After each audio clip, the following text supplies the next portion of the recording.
속에, 그리고 히스기야가 통치하고 있는 하나님의 땅 유다 땅에도 아수르가 일어나서 그들을 회파하고 괴롭히고 있다는 것을 보게 되고, 그 속에서도 히스기야가 믿음으로 정치적으로도 그리고 종교적으로도 개혁을 해내었던 그런 강력한 믿음의 사람이었음에도 불구하고 흔들렸던 모습 또한 보게 됩니다. 그래서 그는 이 아수르 왕이 쳐들어왔을 때에 자기 아버지가 했던 것처럼 성전에 있는 금까지 다 벗겨서 그 물질로 이 문제를 한번 해결해 보려고도 했던 그런 믿음이 흔들리는 모습도 보여줬고, 또한 이사야에게 책망을 받을 만큼 이집트를 의지해서 이 문제를 한번 해결해 보려고도 했지만, 오늘 본문은 결국은 그가 처음부터 의뢰했던 하나님을 의지하기로 작정을 하고 성전으로 들어갔다라는 것을 보게 됩니다. 우리는 이런 히스기야의 모습을 보면서 이제 당연히 기대합니다. 히스기야가 하나님을 붙들었고, 또 그가 4절에 이사야 선지자에게 기도해 주기를 이 남아있는 자들을 위하여 기도해 달라고 이렇게 요청을 하면서 그가 성전으로 들어가는 모습을 통하여서 하나님만 의뢰하고 또 하나님을 붙드는 히스기야에게 우리가 기대하는 것은 무엇입니까? 분명히 이제 하나님이 역사하실 것이다 라는 것을 우리는 당연한 결과로 생각하고 받아들이고, 하나님을 의뢰한 히스기야의 삶 속에 그리고 그의 나라에 하나님의 역사가 있을 것이다 라고 생각할 뿐만 아니라, 그 이후에 우리가 기대했던 대로 하나님은 18만 5천 명을 하루아침에 죽여버리는 그런 놀라운 기적적인 역사, 아수르라는 강력한 나라가 유다를 침공하러 왔는데 아무런 막을 힘이 없는데 하나님을 의지하여 성전에 들어가서 기도했던 그의 기도 때문에, 혹은 하나님을 의지했던 그의 의뢰 때문에 하나님이 역사하신다라는 것을 우리는 너무나 당연하게 받아들이고, 그리고 하나님을 의뢰했을 때 하나님은 놀라운 방법으로 그들을 구원하신다라는 것을 당연하게 받아들입니다. 그런데 문제는 무엇이냐면, 이런 히스기야에게 역사한 하나님의 역사가 내 삶 속에서도 당연하게 역사하실 것이라는 것은 내가 받아들이지 못하는 경우가 많이 있습니다. 성경 속에서 누군가가 하나님을 의뢰하면 그 속에 살아 역사하시는 하나님이 역사하신다는 것은 당연한 결과이지만, 그러나 내 삶 속에서 내가 하나님께 무엇인가를 구하고 하나님께 이렇게 한다 할지라도 내 삶 속에서는 이런 기적이 일어나지 않을 것이라는 것을 너무나 당연하게 믿고 있는 것이 우리 현실이죠. 그러니까 이론 따로 삶 따로, 그리고 우리의 믿음 따로, 그리고 우리의 삶 따로, 이런 경우가 많이 있습니다. 히스기야의 삶 속에 사실 이건 있을 수 없는 일이었습니다. 18만 5천 명의 대군이 다 함께 쳐들어와 있는 이 상황 속에서 이길 힘도 없고 건질 힘도 없는 그 히스기야가 하나님을 의뢰했다는 이 한 가지 단서 때문에 그의 삶 속에 하나님이 역사하신다는 것을 우리는 너무나도 강한 믿음으로 바라보면서 당연하지, 하나님이 역사하시지. 그런데 우리의 삶 속에서는요, 우리는 하나님이 히스기야에게 역사하셨던 것처럼 우리 삶 속에서도 역사하실 것이라고 믿고 있느냐 하는 것입니다. 많은 분들이 너무나 당연하게 내 삶 속에서는 역사하지 않는다라는 믿음을 잠재의식 속에 가지고 있습니다. 내 삶 속에는 이런 기적은 없지 라는 생각을, 나는 하나님을 믿지 않는 게 아니에요. 근데 하나님의 역사가 지금 내 삶 속에 이곳에서 일어날 것이라는 기대는 별로 하지 않는 것을 당연하게 생각하더라는 것입니다. 왜 그럴까요? 왜 히스기야의 삶 속에는 하나님이 이런 기적적인 역사가 일어나는데 왜 내 삶 속에서는 그렇지 않을까요? 하나님에게 문제가 있는 것입니까? 하나님은 성경 속에서만, 그리고 그때만 히스기야 같은 사람에게만 역사하시는 하나님이기 때문에 하나님께 문제가 있는 것입니까? 아니면 우리에게 뭔가 히스기야와 다른 모습이 있는 것일까요? 우리는 하나님에 대해서보다 먼저 우리 자신을 살펴봐야 하겠죠. 왜 우리 삶 속에는 히스기야와 같은 역사가 일어나지 않는가? 그 중에 가장 오늘 본문 속에서 찾아볼 수 있는 가장 첫 번째 이유는 아마 히스기야의 싸움과 지금 우리가 하고 있는 싸움이 달라서일 것입니다. 오늘 본문을 잘 보면 히스기야가 이렇게 분을 내고 또 이렇게 힘들어하고 있는 이유가 뭐냐면 4절에 한번 보십시오. 자, 4절, 랍사게가 그의 주 아수르 왕의 보냄을 받고 와서 뭘 하고 있습니까? 살아계신 하나님을 비방하였습니다 라고 이야기합니다. 지금 히스기야의 마음속에는 저 강력한 왕, 이 땅의 왕 아수르가 하나님을 비방하고 있다는 것 때문에 마음이 상하고 분이 나는 거예요. 그리고 지금 내 나라를 침공한 것이 아니라 뭐죠? 하나님의 나라를 침공했기 때문에 지금 히스기야가 하나님 앞에 요청을 하고 있는 것입니다. 16절에도 보면 사네립이 살아계신 하나님을 비방하러 보낸 말을 들으시옵소서라고 하나님 앞에 엎드려서 이야기하고 있어요. 그러니까 히스기야는 어떤 사람입니까? 18장 6절 한번 잠깐 보십시오.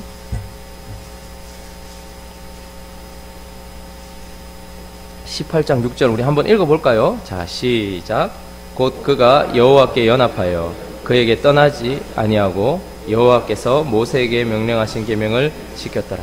자, 그를 겉으로 봐도 계명을 지키고 있는 하나님과 연합된 사람이었고 내면적으로도 그는 연합되었다라는 표현을 써요. 그러니까 마치 부부가 하나가 된 것과 같은 거예요. 그리고 부모와 자식이 하나인 성을 가지고 있는 것과 같은 거예요. 아내는 남편을 따라가게 되어 있습니다. 외국에는 아예 결혼을 하면 성을 남편의 성으로 바꾸죠. 우리도 시집을 간다 이렇게 얘기합니다. 시집을 갈 때 뭐라고 얘기합니까? 니는 저 집 귀신이 되라 이렇게 얘기하는 거예요. 그러니까 이제 내가 아니라 누군가와 연합이 되어 있다는 것이고 나의 성은 내가 독자적으로 가지고 있는 것이 아니라 내 부모의 성과 연합이 되어 있다는 거예요. 근데 히스기야는 어떤 사람이었는가 하니까 하나님과 연합되어 있는 사람이었다라고 얘기합니다. 그러니 그의 삶과 그의 싸움은 하나님의 싸움이었고 하나님의 영광을 위한 싸움이었습니다. 그러나 하나님의 영광을 지금 구하고 있고 하나님의 영광이 땅에 떨어지고 있습니다. 하나님, 이 땅의 강력한 왕이 하늘의 왕을 비방하고 있습니다. 그러니 지금 내 나라 그리고 자신의 왕위를 지금 어떻게 흔들고 있는 사람에 대하여서 도와달라고 요청하는 것이 아니라 하나님을 비방하고 있는 저라고 이야기하면서 하나님과 연합된 싸움을 하고 있다라는 것입니다. 그런데 많은 경우 사람들이 기도를 하고 하나님을 의뢰할 때면 하나님의 영예와 영광과 이름과 그분의 영역을 위해서 싸우기보다는 나의 이름과 영예와 나의 영역을 더 넓히기 위한 자아 실현을 위한 싸움을 하면서도 우리가 하나님께 연합되어 있어야 되는데 하나님이 나에게 연합되어 주십시오라고 생각을 하고 내가 잘 되는 것이 하나님의 영광입니다라는 착각 속에서 내 싸움을 하고 있는 거예요. 그러니 하나님이 아저씨가 아닌 이상 우리의 아버지인 이상 우리가 잘못된 길을 걸어가고 자아추구를 하는데 하나님이 우리에게 역사하실 일이 있겠습니까? 많은 사람들의 기도 제목과 기도 요청과 그리고 그 사람들의 모습을 보면 자신의 싸움을 하고 있으면서도 그게 하나님의 영광이라고 생각합니다. 여러분, 우리가 사업이 실패하면 하나님께 영광을 돌려드릴 수 없는 것입니까? 여러분, 우리가 자식이 좋은 대학 가지 못하면 내가 시험에 떨어지면 내가 내 삶 속에서 좋은 삶을 살지 못하면 하나님의 영광이 땅에 떨어지는 것입니까? 하나님은 스스로 영광으로 가득한 분이십니다. 그런데 그 영광을 우리를 통해서 비춰내시기 위해서 하나님은 우리의 실패도 사용하시고 하나님은 우리의 성공도 사용하시고 하나님은 우리의 기쁨도 사용하시고 하나님은 우리의 슬픔도 사용하신단 말입니다. 그런데 내가 내 싸움을 하고 있으면서 하나님, 내가 사업이 잘 돼야지 하나님께 영광입니다. 그러니 도와주십시오. 하나님의 영광을 위해서 도와주십시오.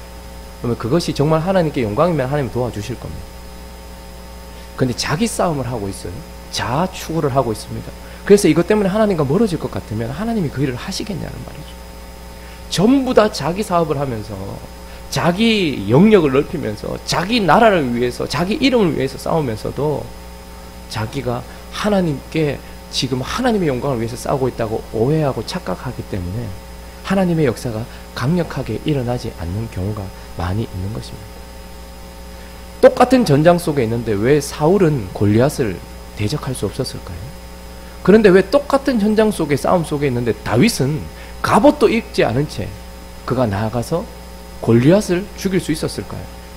그가 처음부터 양을 칠 때에 사자도 상대해봤고 곰도 상대해봤던 그 경험이 그리고 이제 다윗이 이 일을 통해서 내가 내 이름 한번 떨쳐보리라 라고 생각하는 그의 입신양면적인 어떤 그런 성공적인 어떤 그의 자아추구가 그 싸움에 그를 있게 한 것이 아니라는 것을 우리는 알고 있습니다.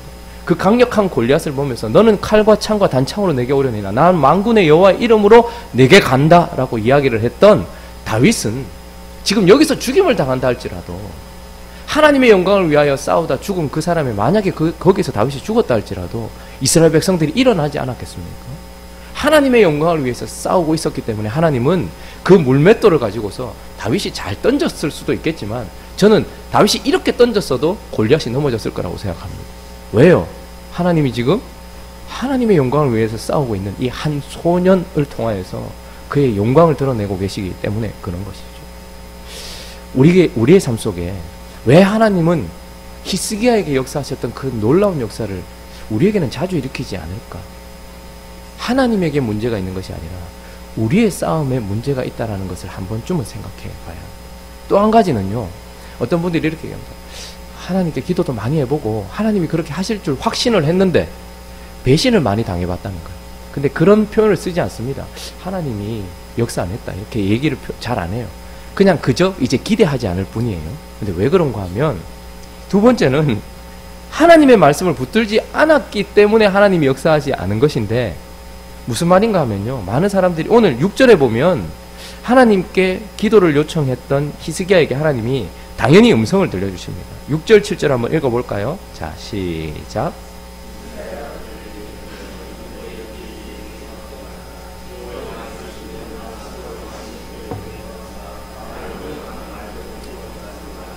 내가 한 영을 그의 속에 두어 그로 소문을 듣고 그의 본국으로 돌아가게 하고 또 그의 본국에서 그에게 칼에 죽게 하리라 하셨느니라 하더라. 자, 하나님이 하나님을 의뢰했던 히스기야에게 아주 좋은 복음의 소식을 전해줍니다. 뭐라고 얘기합니까? 아수르 왕이 어떻게 해요? 두려워하지 말고 그가 한 영에 속아가지고 소문 듣고 본국으로 돌아갈 거다. 그리고 그 본국으로 돌아가서 다시 돌아오지 못할 거다. 왜냐하면 칼에 죽을 거니까. 이런 이야기를 들어요. 그러니까 히스기야의 마음속에 확신이 들 수 있었겠죠. 그런데 오늘 기억해야 될 것은 히스기야는 지금 긍정적인 마인드, 긍정적인 생각을 붙든 게 아닙니다. 히스기야는 오늘 이사야의 말씀을 붙들었어요. 근데 이사야는 그냥 한 사람의 이야기를 한 것이 아니라 오늘 뭐라고 얘기합니까? 여호와의 말씀이라고 얘기해요. 많은 사람들이 기도를 하고 또 자기의 삶을 살아갈 때 하나님을 의뢰할 때에 자기가 듣고 싶은 말을 믿는 경우가 많아요. 그리고 긍정적인 생각을 붙들려고 할 때가 참 많이 있습니다. 잘 될 거야. 하나님이 이걸 해주신다고 하셨어. 그 저는 도대체 그 근거가 제 아들이 이번에 서울대 간답니다. 실제로 저한테 와서 그렇게 제 아들이 서울대 간답니다. 이렇게 얘기했다는 거예요. 제가 너무 당황스러운 거예요. 이분이 점을 받나 싶더라고요. 그리스도인들도 점 보러 많이 가니까. 왜 그렇게 생각해요? 하나님이 그렇게 말씀하셨다는 거예요. 아하, 하나님이 구체적으로 대학을 얘기하셨구나. 어디서 그렇게 기도하는 중에 그날 설교 중에 하나님 말씀하셨다는 거예요. 여러분, 성령을 통하여서 하나님의 음성을 분별하는 것은 물론 쉽게 그리고 정확하게 들을 수 있겠지만 많은 훈련이 필요한 작업이기도 합니다. 그래서 많은 경험을 통해서 내가 거룩하고 내 마음속에 거룩한 영의 역사가, 여러분, 어떤 사람의 말을 이해하는데도 어떤 사람과의 관계 속에서도 저 사람이 한 말을, 여러분, 문화가 다르기 때문에 우리나라 사람들이 아유 됐습니다, 아유 압니다, 괜찮습니다, 이거는 괜찮다는 게 아니에요. 괜찮아요, 예 하고 이렇게 해버리면 끝나는 거예요. 잘못된 거예요. 그죠? 아유 아닙니다 라고 하는 것은 그냥 겸양의 표현이지 진짜 아니라는 말이 아니잖아요. 그 사람의 상대의 진짜 마음을 아는 데는 관계가 필요하고 삶이 필요해서 알아듣는 데는 시간이 필요해요. 우리가 성령께서 말씀을 통하여 혹은 성령께서 우리의 삶을 통하여 말씀하실 때 그것을 정확한 메시지로 받기 위해서는 많은 훈련도 필요하고요. 많은 실패를 경험하고 난 이후에 하나님의 음성을 분별하는 법들을 제대로 깨달아가는 경우가 많이 있습니다. 그런데 그냥 사람들이 보통 보면 내가 듣고 싶은 이야기를 들으려고, 그건 어쩔 수 없는 것 같아요. 내가 믿고 싶은 이야기를 누군가가 해주거나 내가 듣고 싶은 이야기를 누군가 하면 그걸 하나님이 하셨다라고 딱 붙들면서 하나님이 그렇게 해주시겠다고 약속하셨다는 거예요. 그런데 결과가 어떻게 됐을까요? 서울에도 못 갔어요. 서울에도 못 갔어요. 삐진 거예요. 근데 삐졌다고 얘기할까요? 아니요. 다음부터는 이제 기대를 하지 않아요. 기대를 하지 않고 그저 그냥 그렇게 하나님께 그냥 기도하는 것이죠. 그럼 우리가 왜 하나님은 역사하지 않는 것 같다라는 생각을 당연하게 가지고 있냐면, 내 삶 속에서 위기의 순간이나 혹은 내가 하나님이 필요한 순간순간마다 내가 하나님께 기도했을 때에 내가 붙든 그 마음이 이사야를 통해 하나님께서 주신 말씀이 아니라 그저 내가 붙들고 싶었던 마음이거나 혹은 긍정적인 생각이거나 혹은 다른 이들의 잘못된 이야기였는데도 내가 그걸 붙들었을 경우가 많이 있습니다. 근데 오늘 히스기야는 하나님이 하신 말씀을 붙들었기 때문에 그의 삶 속에 일이 일어나는 것이죠. 기도를 많이 하시는 분들은 더욱더 조심하십시오. 그래서 정말 하나님의 말씀인가를 분별할 수 있는 그때까지 우리가 더 깊어져야 되겠지만, 어쨌든 정말로 하나님께서 내게 말씀하셨는가는 그 말씀에 대해서 지나봐야 아는 것이기 때문에, 그래서 우리는 하나님의 말씀을 붙들면서 나가야 되는데 그렇지 않은 경우가 참 많고, 그러나 내가 그 말을 예배의 현장 속에서 들었다고 혹은 눈을 감고 하나님을 묵상하거나 기도하는 현장 속에서 들었다고 해서 그게 다 하나님이 주신 것이라고 착각하시면 안 됩니다. 오늘 우리가 살아갈 때에도 보통 사람들에게도 10만 가지 생각이 왔다 갔다 합니다. 그 10만 가지 생각 속에는 성령께서 생각나게 하신 것도 있겠지만 내 자아로부터 나온 것도 있을 것이요, 세상으로부터 들어온 것도 있을 것이란 말이에요. 근데 그 가운데서 사실 우리는 내가 붙들고 싶은 거 붙드는 것이 인지상정이겠지만 하나님의 말씀을 붙드는 사람에게 하나님이 역사하시는 것이죠. 또 한 가지 마지막으로, 히스기야에게는 역사가 나타나는데 우리에게는 역사가 나타나지 않는 것 같은 상황이 펼쳐지는 이유는 실제로 우리는 기도하지 않기 때문에 그런 경우가 많습니다. 오늘 14절부터 히스기야가 이제 아수르 왕에게서부터 온 편지를 받아들고 어디로 들어갔다고 얘기합니까? 여호와의 성전에 올라가서 그 편지를 여호와 앞에 펴놓고 이제 뭐 하는 거예요? 진짜 기도하는 거예요. 많은 사람들이 자기가 기도하고 있다고 오해하고 착각하는 경우가 많습니다. 그 일에 대하여 묵상을 하거나 혹은 그 일에 대하여 근심을 하거나 생각을 하면 그것도 기도라고 생각하는 경우가 많습니다. 그러나 오늘 히스기야는 하나님의 이름을 부르면서 정확하게 어떻게 얘기하고 있습니까? 지금 그에게 해 주셔야 할 하나님의 역사에 대해서 한마디 한마디 얘기합니다. 여러분, 가끔씩 이상하다고 생각 들지 않습니까?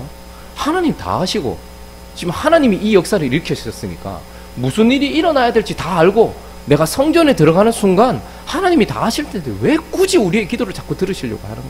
근데 참 희한해요. 잘 모르겠어요. 그러나 하나님은 참으로 그렇게 역사하시더라고요. 우리의 입술을 통하여서 지금 하나님이 내 삶 속에 뭘 해주셔야 되는지에 대하여 들으시기 원하시는, 기도를 실제로 들으시기 원하시는 하나님이더라는 겁니다. 근데 많은 사람들은 그저 거기에 대해서 생각을 하고 바라고 있으면 내가 하나님께 기도했다고 착각을 합니다. 그런데요, 하나님이 다윗의 자손 예수여 우리를 불쌍히 여겨주십시오 라고 하는 그 사람들이 보니까 눈을 감은 봉사예요. 아, 이런 말 잘 안 쓰죠. 뭐죠? 봉사가 아니고 소경이에요. 그러면 그 소경이 제자들에게 꾸지람을 들어가면서도 그렇게 소리를 치면서 예수님께 오면 예수님이 알 것 아닙니까? 뭐 해주기를 원하는지. 그런데 뭐라고 묻습니까? 내가 네게 무엇 해주기 원하느냐? 물으세요. 굳이 물으십니다. 근데 그 소경이 어떻게 얘기합니까? 내가 보기를 원하나이다. 정확하게 자기에게 하나님이 하셔야 될 일에 대하여서 말을 하게 만들고 그 기도를 하나님이 사용하시더라는 거죠. 우리 또한 마찬가지입니다. 오늘 히스기야가 사네립이 지금 쳐들어와서 이렇게 하고 있는데 하나님이여 역사해 주십시오 라고 기도를 들으시는 하나님이라는 거죠. 또 하나, 기도는요, 내 의지가 들어가야 되는 거예요. 진짜 기도는 여러분, 우리가 그렇게 내용을 담아서 하나님께 얘기했다 할지라도 그 속에 내가 실려있지 않으면, 내 마음이 실려있지 않으면, 내 의지가 실려있지 않으면 그건 기도가 아닙니다. 사실은 38년 된 병자에게 주님이 딱 봐도 오래됐다 아는 거예요. 성경도 그렇게 표현합니다. 그런데 그에게 또 뭐라고 묻습니까? 네가 낫고자 하느냐? 지금 그런 말 할 필요가 뭐가 있습니까? 38년 동안 여기 누워 있었는데 낫고자 하지요. 그런데 그에게 하나님이 지금 뭘 끄집어내신 것입니까? 진짜 하나님이 네가 이것 해주기 원하느냐는 거예요. 기도는 그런 사람이 하는 거예요. 뭐 낫게 해주셔도 그만, 아니도 그만. 그게 아니란 말입니다. 기도는 진짜로 하나님이 해주셔야 된다는 내 의지와 내 삶 전체가 거기 실리는 것이, 그게 진짜 기도입니다. 우리는 근데 진짜 기도를 안 할 때가 많아요. 하나님, 우리나라를 불쌍히 여주셔서 정치가 제대로 되기를 간절히 바라고 기도합니다. 하지만 자기가 전혀 실려있지 않아요. 솔직히 간절히 원하지 않아요. 정치를 하나님께서 제대로 해주셔도 좋지만 안 해주셔도 나는 아무 의미 없어, 괜찮아요. 그건 기도 아니었단 말입니다. 하나님, 우리 교회를 하나님께서 거룩하게 해주시기를 간절히 바라고 기도합니다 라고 입으로 뱉을지 몰라도 거기에 자기 삶이 실려져 있지 않고 내 마음이 실려져 있지 않고 내 목숨이 실려져 있지 않으면 그건 기도 아니라는 말이에요, 주님은. 근데 오늘 히스기야는 어떻게 합니까? 19절에 보니까 하나님께 들어가자마자 바로 치닫고 얘기하는 것이 아니라 하나님의 존재에 대해서 말씀드리고 하나님이 내게 해주실 일에 대하여 이야기할 뿐만 아니라 우리 하나님, 19절에 이렇게 얘기합니다. 우리 하나님 여호와여 원하건대 이제 우리를 그의 손에서 구원하여 주옵소서. 이것 아니면 안 된다는 거예요. 진짜 원한다는 거예요. 히스기야의 삶 속에 내가 물질도 의지해봤고 이집트도 의지해보려고 했는데 하나님, 내가 진짜 원하는 것은 하나님 내가 여기 들어와서 이렇게 결정함으로 말미암아 내 하나의 결정이 유다민족 전체가 몰살당한 위기에 처해 있습니다. 내 하나의 결정이 차라리 내가 그냥 좀 수모를 당하더라도 아수르 왕한테 잘못했습니다, 용서해 주십시오, 이렇게 하지 않고 하나님 앞에 들어온 이 결정이 어린아이부터 노인에 이르기까지 모든 사람이 진멸당할 위기에 처해 있는 이 상황 속에서 내가 하나님을 결정했습니다. 내가 원하옵나니 우리를 건져 주십시오. 진짜 원했다는 거예요. 그랬더니 하나님께서 어떻게 하십니까? 내일 본문에 살펴보면 알겠죠. 역사하시는 겁니다. 그런데 그 역사는 오늘 이 순간 내 삶 속에서도 일어날 수 있는 것입니다. 4절에 이 남아있는 자들을 위하여. 이 남아있는 자들은 어떤 자들인 것입니까? 물론 그 회파된 46개의 성읍 이외의 사람들이겠죠. 그러나 신학적인 의미로는 하나님만 의뢰하기로 하나님께 결정한 이 남아있는 자들, 이 남아있는 자들, 그들은 어떤 자들입니까? 하나님의 영광과 명예를 위하여 싸우는 자들이고, 하나님의 말씀을 붙들고 그것을 믿는 자들이며, 하나님께 나를 드리고 내 입술을 열어 내 마음을 들여 기도하는 자들, 그런 자들에게 하나님은 오늘도 역사하십니다. 이곳에 앉아 계신 여러분들의 삶 속에서도 역사하실 줄 믿습니다. 그런 하나님의 역사가 가득한 인생이 되시기를 예수 그리스도의 이름으로 축원합니다.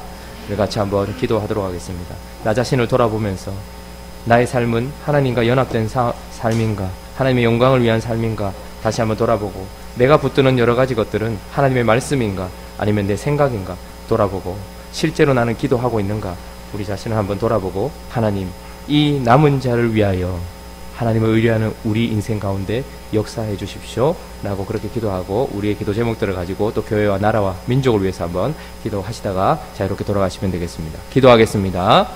거룩하신 하나님 아버지 감사합니다. 오늘 이 히스기야 왕은 히스기야 왕이고, 우리는 또 우리고, 아버지